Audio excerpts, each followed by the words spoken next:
জনাইছোঁ আমাৰ চেনেললৈ আপোনাক। নমস্কাৰ। হয়, আপোনাৰ পৰিচয়টো আপোনাৰ মুখে এবাৰ জানিব বিচাৰিম। মোৰ নাম শ্ৰী ভৱেন্দ্ৰ নাথ, নিচি বাজাৰ টুকুৰাপাৰা।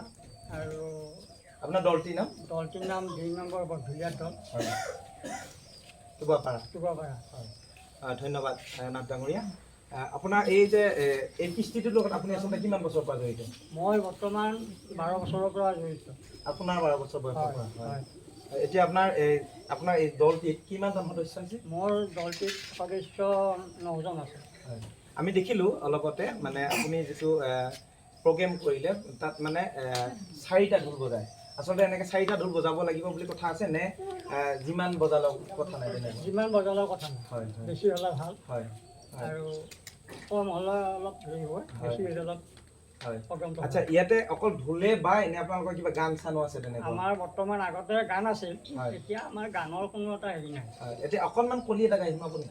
গাই শুনাবৰ কাৰণে গান বেলেগ নাই মোৰ, ধৰ এটা মূল্যৰ গানটো আছে। অকণমান কলি এটা গাই শুনাওকচোন। অ' ডাঙৰ বাপায়ে ভাল কৰি নাচন দিবি, মোৰ চানা বাপায়ে ভাল কৰি নাচন দিবি, গৰু বাপ দি আৰু এটা জুইছে মোৰ ডাঙৰ বাপায়ে।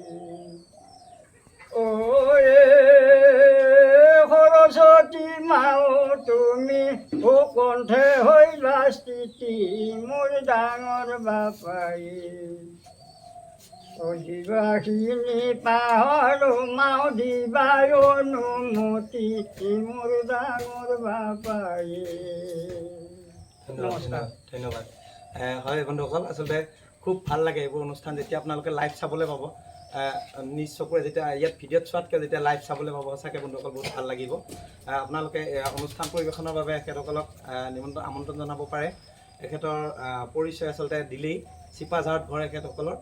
আৰু বহুত ভাল লাগে আচলতে ইয়াত মানে খুহুতীয়া কিছুমান কথা থাকে। আৰু এটা কাঠ পুতলা থাকে নহয় জানো? হয়, পুতলা থাকে। হয়, সেইটো কি বুলি কয়? সেইটো এনেই ভিতৰৰ হিচাপ পুতলা বুলি কয়। হয়, আৰু আমাৰ মলুৱা বুলি হয়, মলুৱা বুলি কয়। গতিকে আৰু ইয়াত মানে বিভিন্ন ধৰণৰ গানো গোৱা দেখিছোঁ আচলতে মই। আগতে তেনেকুৱা এওঁলোকৰ অনুষ্ঠান মই নিজে মানে চাব পাইছোঁ, আচলতে মোৰ সৌভাগ্য হৈছে। গতিকে এইটো আমাৰ মঙলদৈয়া, আমাৰ দৰঙীয়া কৃষ্টি হয়, আচলতে বেলেগ ডিষ্ট্ৰিক্টত নাই। যদিও আমাৰ অসমীয়া কৃষ্টি, কিন্তু অকল আমাৰ দৰং জিলাতহে আচলতে এই বৰঢোল বাদনটো বজাই ৰাখিছে। গতিকে তাৰ কাৰণে সঁচাকৈ আমি দৰঙীয়া হিচাপে অলপ গৰ্ব কৰিব পাৰোঁ। গতিকে আৰু আপোনাৰ লগত শিল্পীসকলৰ কোন কোন শিল্পী আছিলে? আপোনাৰ পুৰণি শিল্পী এতিয়া কোন আছে আপোনাৰ মানে আগৰ পৰা বজোৱা? আগৰ পৰা বজোৱা মোৰ পুৰণা শিল্পী শ্ৰী তপন নাথ। হয়, তেখেতক লগ পালোঁ আমি। হয়, হয়, আৰু শ্ৰী ৰমণী নাথ। হয়, এই আৰু ভৱেন্দ্ৰ নাথ। এই তিনিজন আমাৰ পুৰণা শিল্পীৰ লগত আছে। আৰু যিখিনি নতুন শিকাইছোঁ তেওঁলোকৰ শিল্পী বুলিয়ে ক'ব লাগিব। নাই, এইখিনি হ'ল নতুনকৈ শিকাইছোঁ। আগৰ পৰা এতিয়া বৰ্তমান আগৰ শিল্পী বহুত আছে। এতিয়া আমাৰ এটা দল দুটা হৈছে। আৰু এটা দল আছে, পুৰণা দল। তেওঁলোকৰ 1 নম্বৰত গৈছে, আমাৰ 2 নম্বৰ দলত আমি বৰ্তমান আমি শিকি আছোঁ। আৰু ঢোল তাল আমি নিজস্ব হিচাপে কিনি লৈছোঁ, তাৰ পৰা একো অনা নাই। এতিয়া বৰ্তমান আৰু বহু অসুবিধা হৈ আছে, টকা পইচা নাই। আমি কেইফালৰ পৰা আমি অভিযোজিত আছোঁ। সেইকাৰণে অলপকৈ আমি ধৰ কৃষ্টিৰে জীয়াই থাকিবৰ কাৰণে আমি তলপে এনেকৈ খুজি মাগি এনেকৈ কাম আমি কৰি আছোঁ। আৰু এটা কথা অকণমান জানিব বিচাৰিম, আপোনালোকৰ যে এই পোচাকটো পৰিধান কৰে আপোনালোকে অনুষ্ঠান পৰিৱেশনৰ সময়ত, এই পোচাকটো আচলতে কিবা তেনেকুৱা পৰম্পৰা আছে নে, কিবা হেৰি আছে নেকি? এতিয়া আমাৰ এইটো পৰম্পৰাৰ পৰা চলি আহিছে। হয়, এনেকুৱা পোচাকটো যে এতিয়া আমাৰ এইটো কি বুলি কোৱা হয়? এইটো নাচনী পোচাক। আৰু এতিয়া আমাৰ ককাহঁতৰ দিনৰ পৰা আমি কোৱা শুনিছোঁ। ধৰ আগতে খুলীয়া ভাওনা আছিল, ধৰ 1860 চনৰ পৰা খুলীয়া ভাওনা বৰ ধুনীয়া কৰি 1950 চনৰ পৰা আমাৰ যিখিনি ডেকা ল'ৰা সেইখিনি আমি ডেকা সোমাই গ'লোঁ। সোমাই গৈ বৰ্তমান এতিয়া ধৰ এতিয়া আপুনি যিহেতু 60 বছৰ পাৰ কৰিলে বয়সৰ, গতিকে আমাৰ চৰকাৰীভাৱে আপুনি কিবা সুবিধা তেনেকুৱা পাইছেনে নাই? আপোনাৰ শিল্পী পেঞ্চন হ'ব লাগে তেনেকুৱা কিবা পাইছেনে নাই? এতিয়া আজি বয়স হ'ল মোৰ 64 দিন। হয় বৰ্তমান মই 3বাৰ শিল্পী পেঞ্চনৰ কাগজ পত্ৰ জমা দিয়া হয়। চৰকাৰৰ ফালৰ পৰা কোনো এটা সা সুবিধা পোৱা নাই। সেই মৰ্মে বহুত সাতালতাও কৰি আছে। এতিয়া বৰ্তমান আমাৰ কৃষ্টিটোৰ কাৰণেও কোনো এটা সা সুবিধা পোৱা নাই আৰু আনুপৰি ময়ো ধৰ কোনো এটা সুবিধা পোৱা নাই। বন্ধুসকল, আমি সাহায্য কৰি আচলতে আপোনালোকক অনুৰোধ জনাইছোঁ, ভিডিঅ'টো শ্বেয়াৰ কৰক যাতে এইসকল শিল্পীয়ে উচিত মৰ্যাদা পায়। এইসকল শিল্পীয়ে আচলতে উচিত মৰ্যাদা পাব লাগে, কাৰণ এনেকুৱা এটা কৃষ্টি এটা জীয়াই ৰাখিছে। কাৰণ এখেতসকল নোহোৱা হ'লে হয়তো এইটো কৃষ্টিটো নাইকিয়া হৈ গ'লহেঁতেন। গতিকে আমি যিটো বৰঢোল বাদন আমি কি বস্তু এইটো আমি গমেই নাপালোহেঁতেন।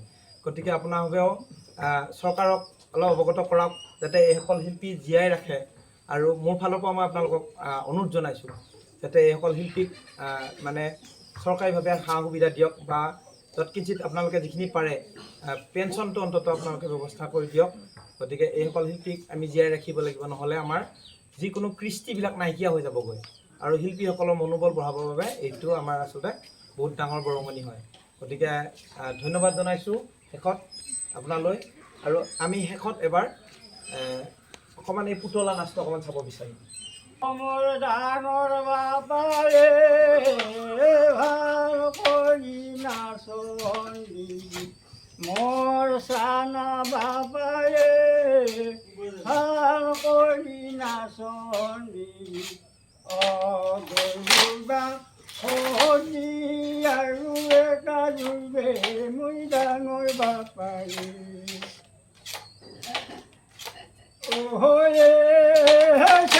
পৰে চিন্তা নিতে পুতানাৰ পাক মোৰ ডাঙৰ বাপাই, ডাঙৰ বাপাই নাচনি হাৰা খাই